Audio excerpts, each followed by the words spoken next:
The Adventure of Tom Sawyer by Mark Twain. Lawman Simplified English Series. Read by Naruemon Pansamrong. Chapter 7. Tom and Huck swear an oath. The two boys flew on and on towards the village, speechless with horror.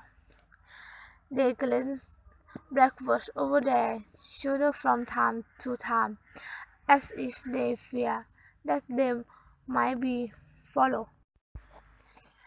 "If we can only get to the old mill before we break down," gasped Tom. "I can't bear this much longer."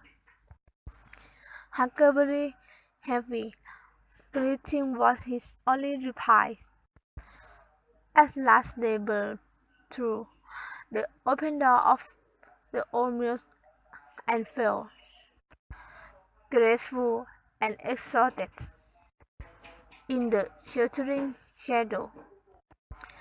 After the time, their breathing became regular, and Tom says, "Huck, what do you think will happen if Dr. Robinson dies? This King Joe will be hanged." Tom thought for a moment and then says, "Who tell? We? What are you talking about? If you do, and rescue Joe isn't hanged, why, he killed us sometime or other, as sure as we lie here. If anybody tells, let Porter do it. If he foolish enough, he generally drunk enough." Tom went on thinking and then asked, "Huck, how can Porter talk? He doesn't know anything about it." "Why doesn't he know?" "Porter couldn't see anything. He'd just be stunned. We rescued Joe's truck. The doctor with his knife." "That's so, Tom." After another thoughtful silence, Tom asked, "Huck, are you sure that you can keep quiet about it?" "Tom, we must. You know that if we tell people what we have seen, and if that Devlin's half-breeds escape hanging, we drown us just as if we were a couple of cats. Now, Tom, we must swear to each other to keep our mouths shut." "I agree, Huck. It's the best thing. Shall we just hold hands and swear that we—" "Oh no, that wouldn't do for this.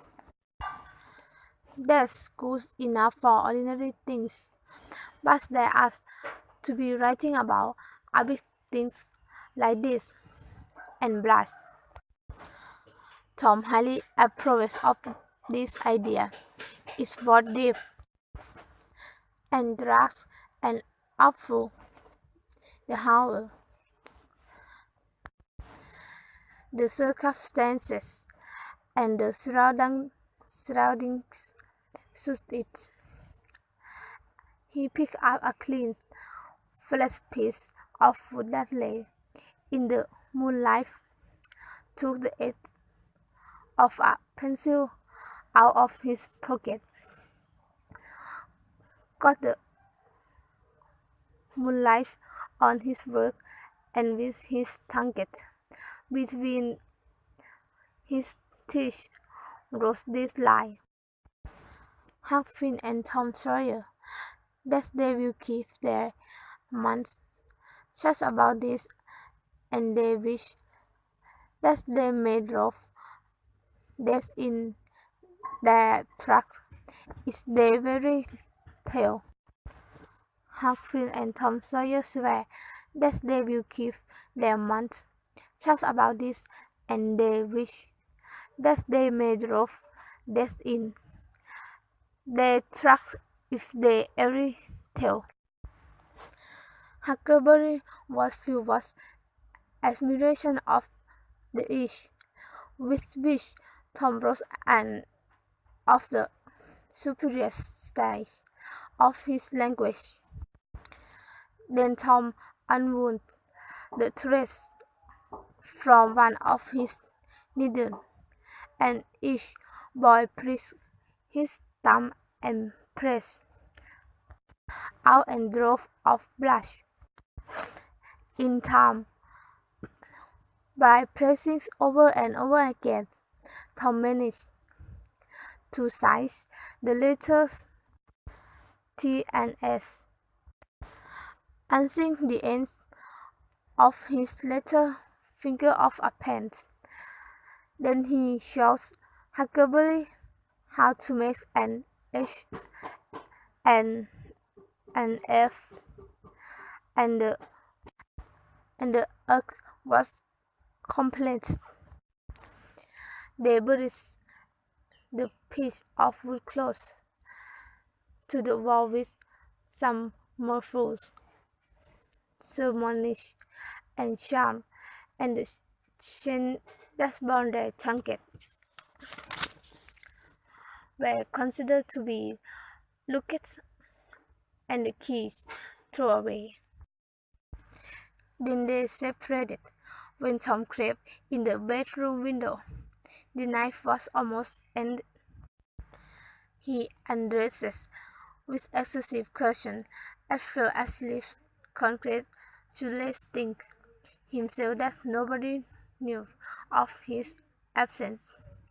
He was not aware that Sis has been awake for an hour.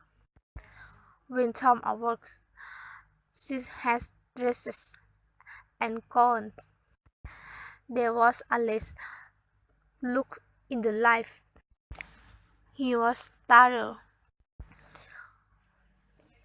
Why has he not been called? In a few minutes he was downstairs, feeling stuffed and sleepy. The family were still at the table, but they had finished breakfast. His aunt did not blame him, but said was with downcast eyes. Tom had this breakfast in gloomy silence. After breakfast, his aunt took him aside, waved over him, and asked him how he could break her old heart so by his best behavior. He told him that she has given up hope of making him a good boy. This was worse than 1,000 whippings, and Tom's heart was sore now than his body. He cried, begged for forgiveness, and promised over and over again not to misbehave. When he was finally dismissed, he felt that he had little confidence in his promise and that she has not forgiven him entirely. He felt too miserable to take his revenge against Sis, so his speedy retreat through the back gate was unnecessary at school, while he was being punished with Joe Harper for staying away 2 days before. He looked as if he did not care what happened to him. He sat down, restless, his elbow on his desk, and his dust in his hands, and stared at the wall with the stony stare of suffering that has reached the limits and can go on further.